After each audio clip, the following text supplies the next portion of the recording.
Hello and welcome to another Make Tech Happen video. In today's video I'll be taking you through the steps to set up your own virtual machine running Ubuntu server along with the initial setup of the server. I would like to just apologize for the poor mic quality. I've ordered a better mic so the quality will improve in future videos. Otherwise, let's get started.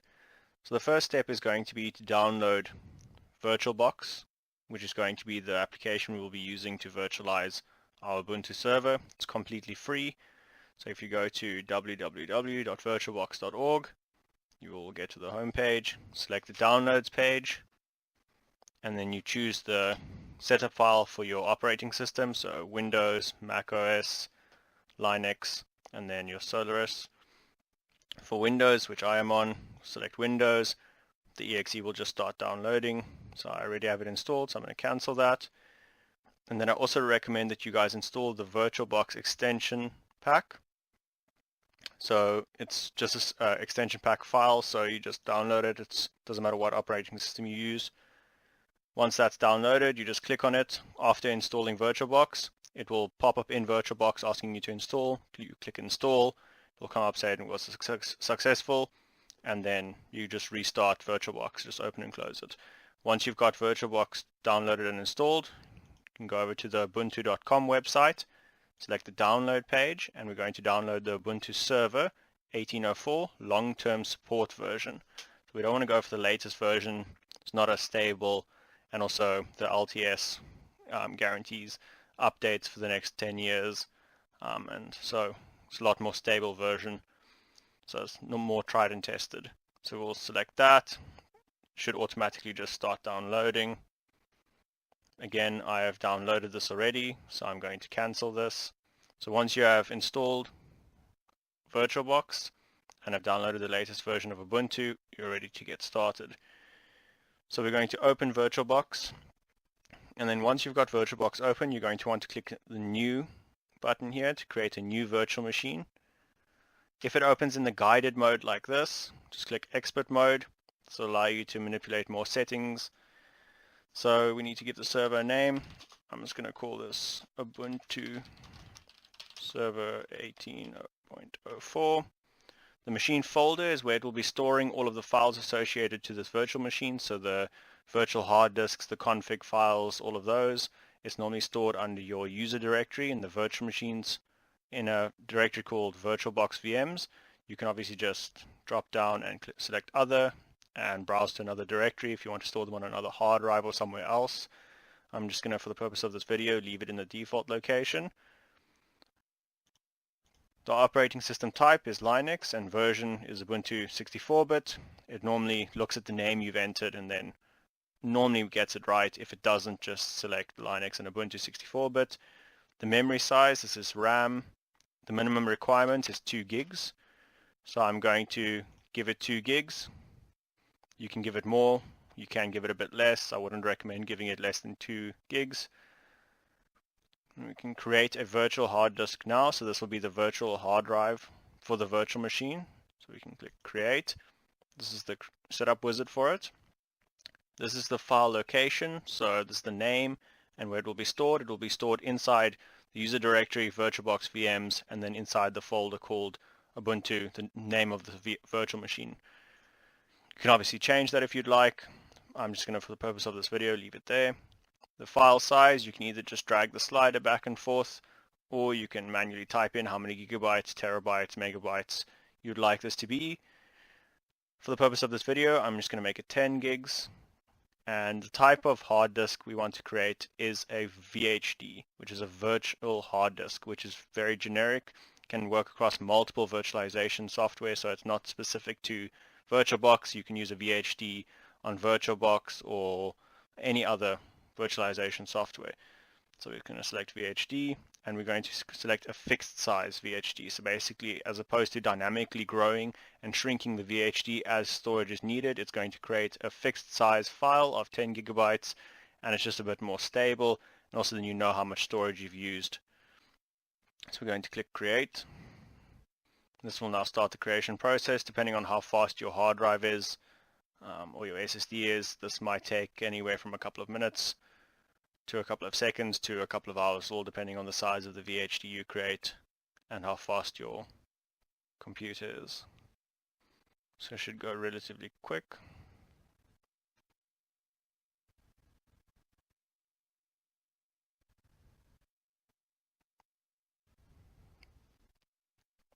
Okay, so now we have our virtual machine.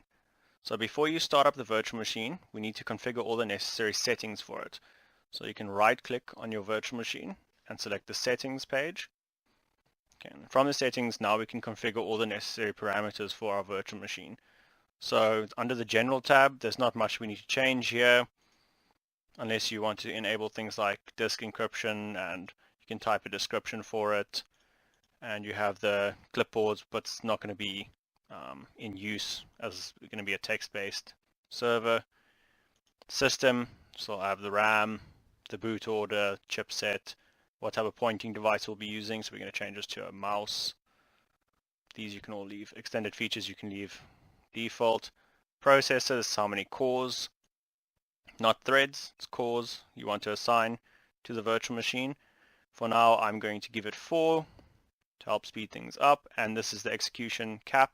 So of the 4 cores, what percentage of the core it can use. So I recommend just leaving it at 100%, giving it how many cores you can, just depending on how many you have available. You also have acceleration.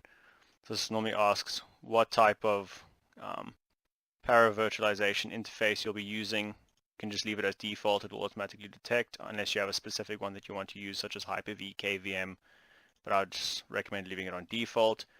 Under display, the display memory, I normally just give it 128. Storage, this shows your Ubuntu VHD you created, and then you have your IDE, which is your almost like virtual CD drive.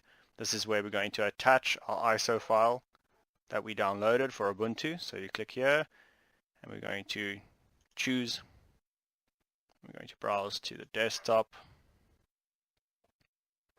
We're going to choose the Ubuntu ISO. I'm going to select audio. Nothing we need to change here. Network. The network default mode is NAT. I would recommend changing this to bridge. Rather than trying to NAT the traffic through your network interface, we would rather just bridge it. Select your interface if you want to use. I've got a wireless card installed, but I'm just going to use my LAN adapter. Then also you have serial ports that you can assign to the virtual machine. USB, by default it will go to USB 2. You can select USB 3. We'll just leave it on USB 2 for this video. Select OK, and now we've configured the basic settings for our virtual machine, and now we can start it. So you can right click, start, normal start, and this will fire up the VHD, well, virtual machine.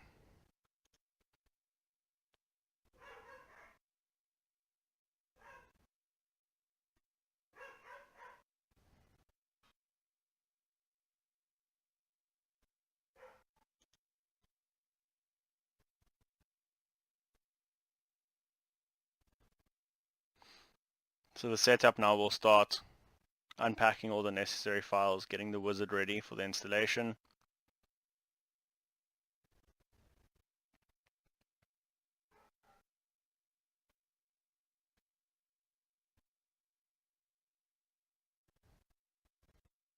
Okay, so the installation wizard, you can use your arrows on your keyboard and your enter button.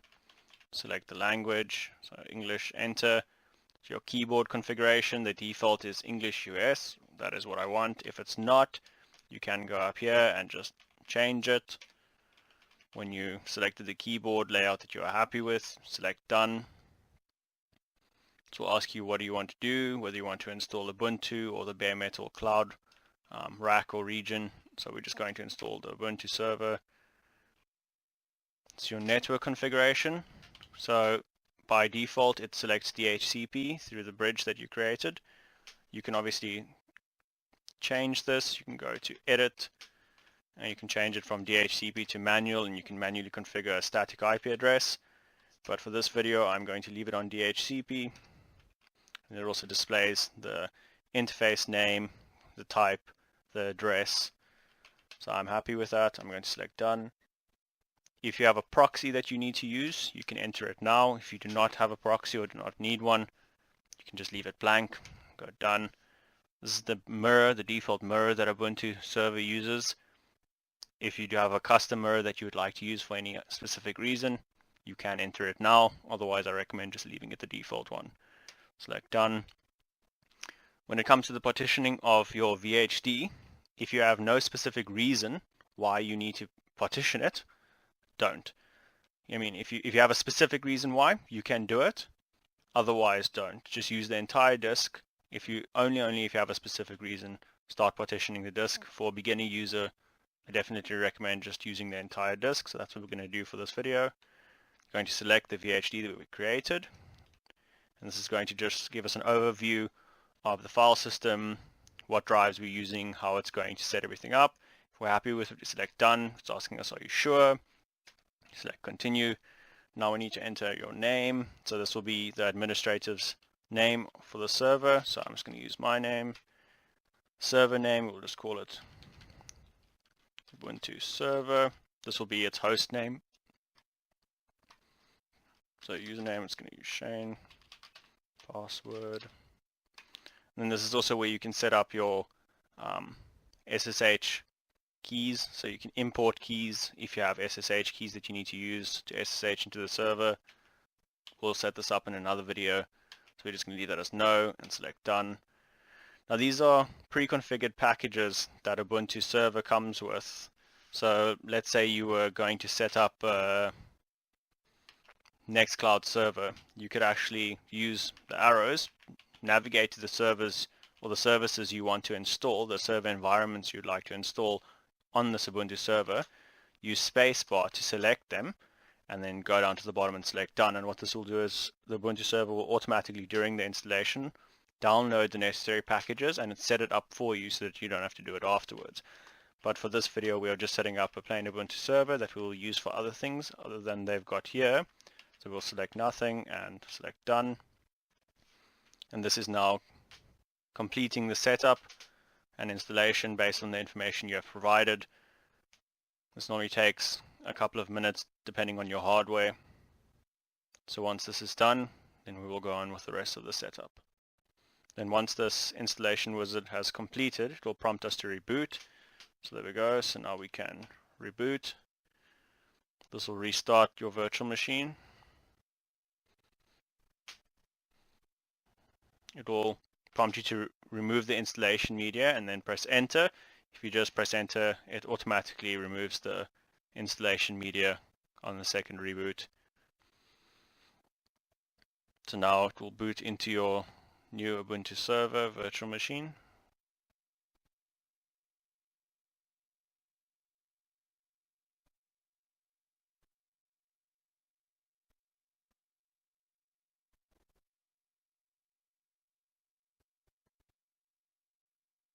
Okay, so now we can log in with the username and the password that we created. This is just starting one or two more services, I see. I'll give it a second, hit enter.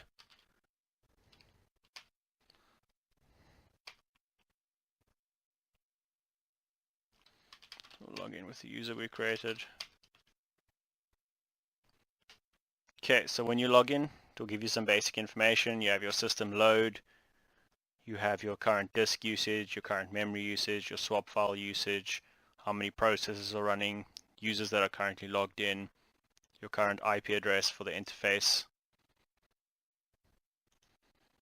So what we're going to do now is we're going to update the system packages. So there's three things that you have to do when setting up a new server before you start installing any of your services or before you actually start using the server. You first want to update the system packages, update the system version, and install the build essentials.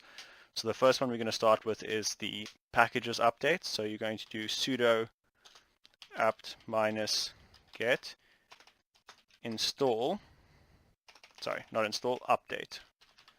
I'm just going to ask you for your password. And this is going to update all of the packages for your current version, the links to them. So once that's updated, you can run again sudo apt-get upgrade. And what this is going to do is it's going to upgrade the version of Ubuntu you're on to the latest version. So it will tell you here that it will download 150 megabytes of archives. So you're going to select Y and enter. And what this is going to do now, it's going to download all of the necessary packages it needs to update your system to the latest version. Depending on your internet speed, this could take a couple of minutes, couple of seconds, couple of hours, depending on your internet speed. And then once it's finished the download, we'll start the installation. Okay, so now that we've updated to the latest version of the Ubuntu kernel, we can install the build essentials. So build essentials are basically the most essential runtime environments and compilers and just things that your system needs to function correctly. So we can install these by running the sudo apt-get install build essential. You can hit enter, and this will tell us that it needs to download 37.1 megabytes of archives. Say yes and enter. This again will download and install the necessary packages. You can also, when running these commands, add a space -y. That'll automatically add the yes variable, but I like to, when I run these commands, see what it's going to be downloading and installing. But you can add that variable.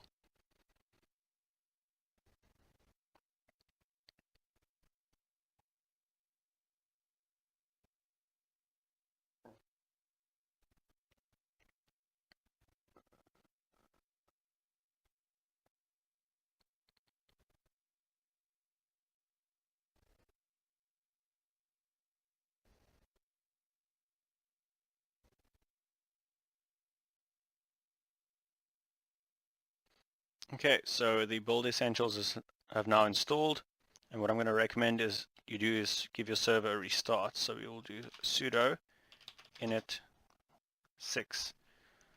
And this will restart the server. I always recommend, after doing the updates of your packages, update of the OS version and the build essentials, just to give it a restart before you continue with anything else.